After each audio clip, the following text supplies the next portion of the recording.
Assalamualaikum warahmatullahi wabarakatuh. Bismillahirrahmanirrahim. Alhamdulillahi rabbil alamin. Wabihi nasta'inu ala umurid dunya waddin. Wassalatu wassalamu ala asyrafil anbiya'i wal mursalin sayyidina wa maulana Muhammadin wa ala alihi wa sahbihi ajma'in. Rabbi syrah li sadri wa yassir li amri wahlul uqdatam min lisani yafqahu qawli. Amin, amma ba'd. Pemirsa yang dimuliakan oleh Allah Subhanahu wa Ta'ala, selama 15 menit ke depan kita akan membincangkan tentang hal-hal yang berkaitan dengan hukum zakat fitrah. Kita tahu bahwa dalam Islam ini salah satu dari kewajiban agama adalah membayar zakat. Zakat sendiri di dalam kitab-kitab ulama disebutkan ada zakatul mal, ada zakatul fitrah. Zakatul mal ini zakat yang berkaitan dengan harta benda. Misalkan zakat dagangan, zakat tanaman, zakat ternak, dan lain-lain. Dan di dalam zakat mal ini ada standar nisab, yakni batasan di mana seseorang apabila memiliki satu nisab dari harta atau mal, maka dia sudah berkewajiban mengeluarkan zakat. Kemudian yang kedua adalah zakatul fitrah atau zakat badan. Zakat badan ini berkaitan dengan badan, bukan berkaitan dengan harta. Dan dalam zakat fitrah ini tidak ada standar nisab. Sekali lagi, standar nisab ini hanya ada di dalam zakat mal, zakat harta benda. Adapun dalam zakat fitrah tidak ada standar nisab. Dalam zakat fitrah kewajibannya adalah dibebankan kepada mereka yang mampu. Dalam satu hadis disebutkan faradha Rasulullah sallallahu alaihi wasallam zakatal fitri tuhratan lis-shaimi minal laghwi warrafath wa tu'matan lil masakin. Rasulullah sallallahu alaihi wasallam mewajibkan kepada kita semua untuk melaksanakan zakat fitrah, membayar zakat fitrah atau zakat badan. Di antara tujuannya adalah tuhrotan lis-shaim minal lahwi warrafath, yakni membersihkan kekurangan-kekurangan atau sikap-sikap yang tidak baik yang dilakukan oleh orang yang sedang berpuasa. Kita yang sedang berpuasa kadang-kadang mengucap yang tidak baik, melihat yang tidak baik, mendengar yang tidak baik, dan di mana itu semua mengurangi nilai atau pahala atau barokah daripada kita melaksanakan puasa.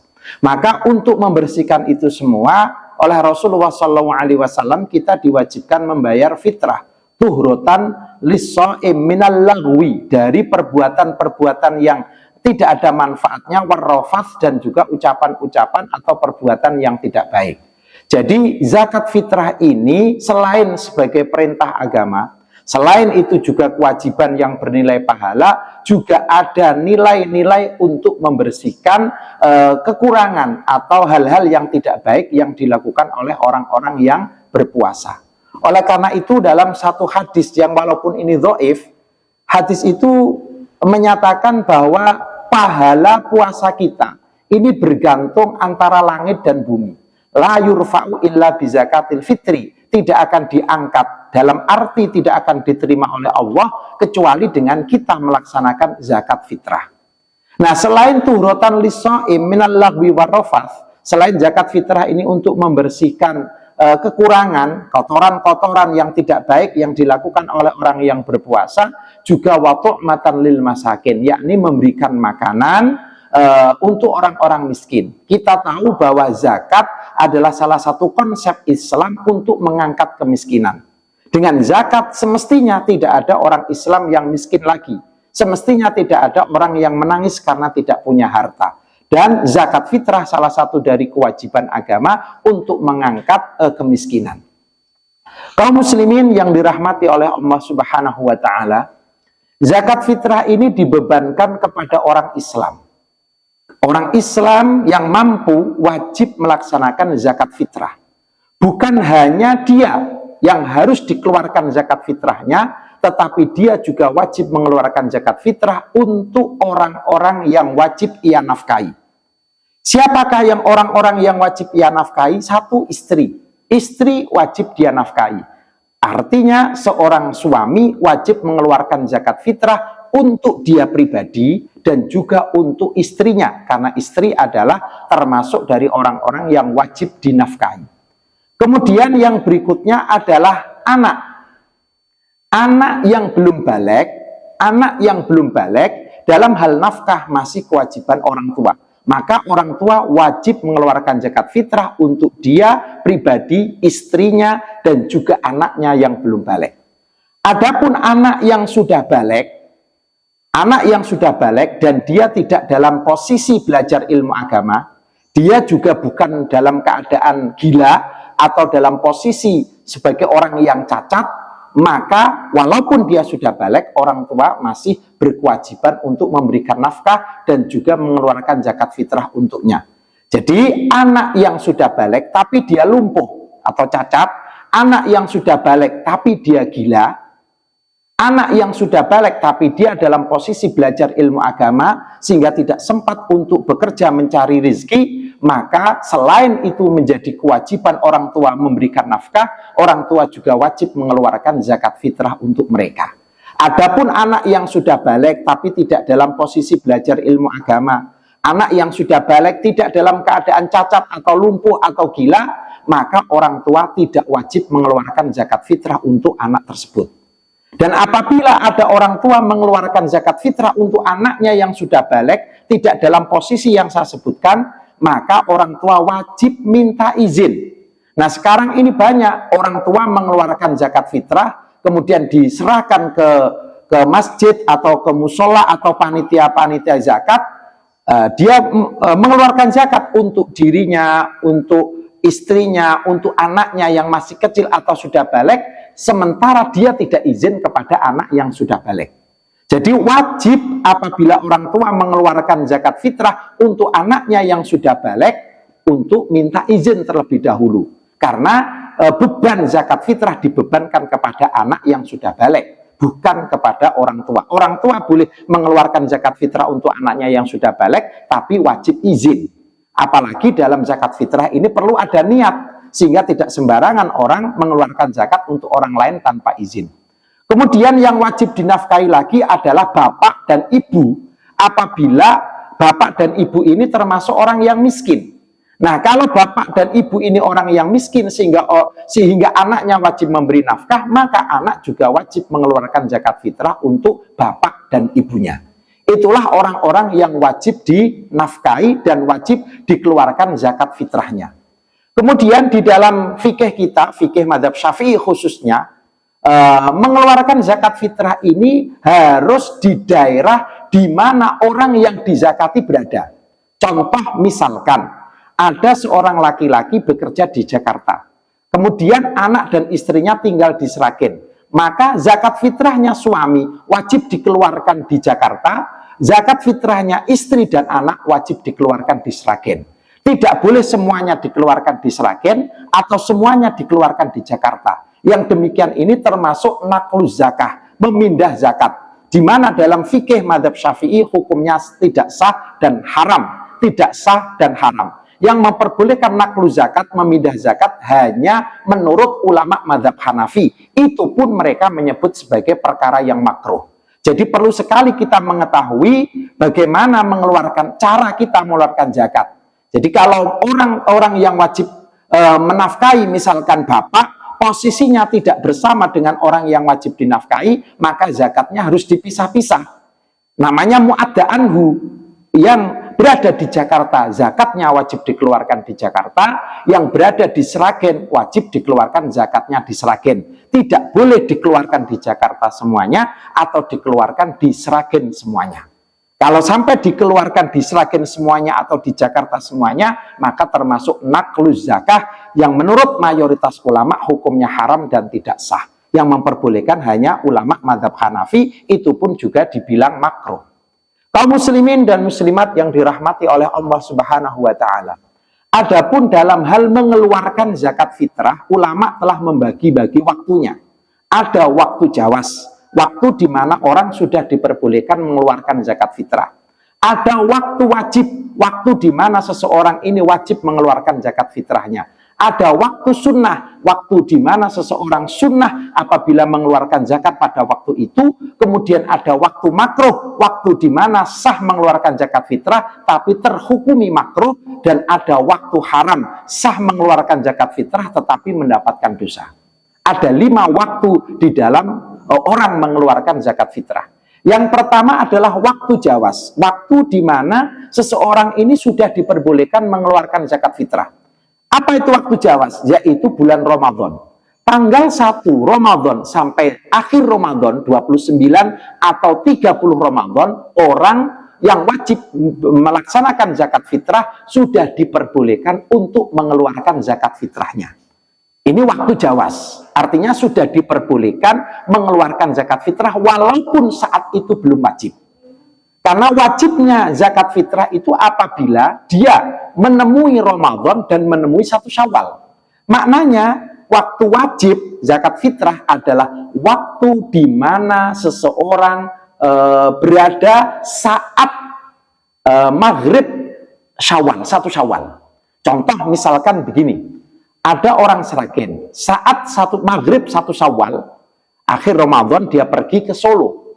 Saat maghrib 1 Syawal, malam hari raya, dia berada di Solo. Maka itu adalah waktu wajibnya.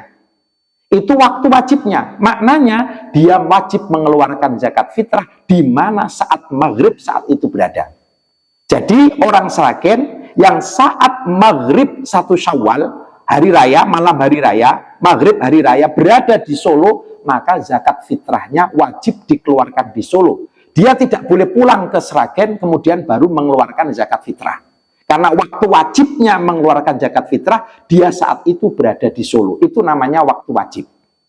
Oke, kemudian yang berikutnya, yang kedua adalah waktu sunnah. Waktu sunnah adalah setelah kita umat Islam melaksanakan sholat subuh sampai menjelang waktu sholat Idul Fitri. Setelah subuh sampai waktu melaksanakan sholat Idul Fitri itu adalah waktu sunnah untuk melaksanakan zakat fitrah.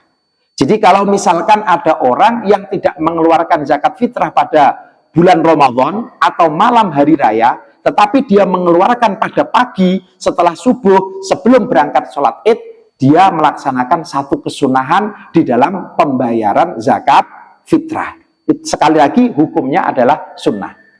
Tetapi apabila zakat fitrah dikeluarkan setelah melaksanakan sholat id atau sholat hari raya Idul Fitri, setelah melaksanakan sholat Idul Fitri dia baru mengeluarkan zakat fitrahnya, maka zakat fitrah tersebut sah. Artinya mencukupi, akan tetapi dia terkena hukum makruh. Terkena hukum makruh karena dia mengeluarkan zakat fitrah setelah waktu sholat id dilaksanakan. Sah tapi terkena hukum makruh. Nah, kemudian yang kelima, yang terakhir adalah waktu haram.